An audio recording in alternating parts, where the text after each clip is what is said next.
Hi, இன்னைக்கு டின்னருக்கு different and ஹெல்த்தியான சக்கரவள்ளி கிழங்கு பரோட்டா தான் செய்ய போறோம். அதுக்கு சிம்பிளான சைட் டிஷ்ஷும் பார்க்க போறோம். நான் சப்பாத்தி மாவு பிசைஞ்சு வச்சுட்டேன். உப்பு தண்ணி ஊத்தி சப்பாத்தி மாவு எப்பயும் சப்பாத்திக்கு பிசைற மாதிரி பிசைஞ்சு வச்சுட்டேன்.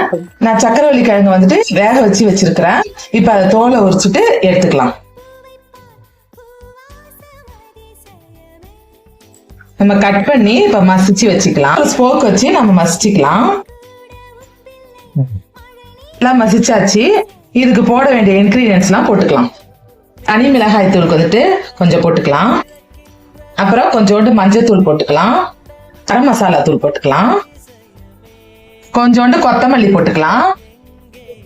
உப்பு வந்துட்டு தேவையான அளவுக்கு போட்டுக்கலாம். எல்லாத்தையும் நல்லா மிக்ஸ் பண்ணிக்கலாம். இப்போ வந்துட்டு நம்ம சின்ன சின்ன பால்ஸா ரெடி பண்ணி வச்சுக்கலாம். இப்போ வந்துட்டு பால் மாதிரி உருட்டி வச்சுட்டோம். இப்போ வந்துட்டு நம்ம சப்பாத்தியை உருட்டி அதுல ஸ்டஃப் பண்ணிக்கலாம். 1 ஹவருக்கு முன்னாடியே சப்பாத்தி மாவு பிசைஞ்சு வச்சுட்டேன். இந்த அளவுக்கு சாஃப்டா இருக்கணும். இப்ப நம்ம செய்ய ஆரம்பிக்கலாம். சப்பாத்தி மாவு வந்துட்டு இத மாதிரி வந்துட்டு கையிலேயே நம்ம இத மாதிரி செஞ்சுக்கிட்டு அதுக்கப்புறம் நம்ம சக்கரவள்ளி கிழங்கு ஸ்டஃபிங்க இதுக்குள்ள வச்சுக்கலாம். இப்ப இதை வந்துட்டு க்ளோஸ் பண்ணிக்கலாம். அப்படியே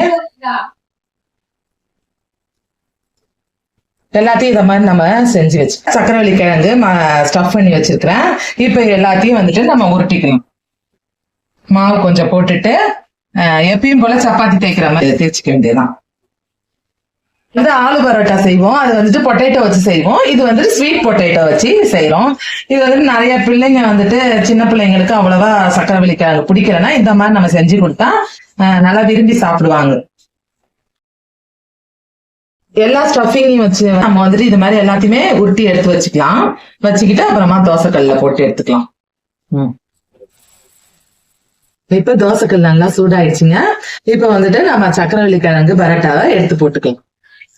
எல்லா பக்கமும் நம்ம வந்துட்டு ஆயில வந்து ஸ்ப்ரெட் பண்ணிக்கலாம்.